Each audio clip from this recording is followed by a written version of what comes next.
เดินเรือถ้าลงไปตรงโอเคนะไปลงครับมาเลยไปก่อนลงไปนะผู้หญิงนะนี่คือลงที่ก่อน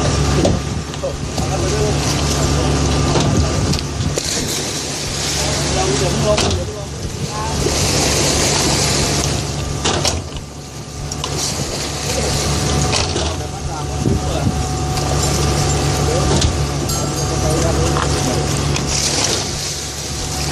ไปเลยนะ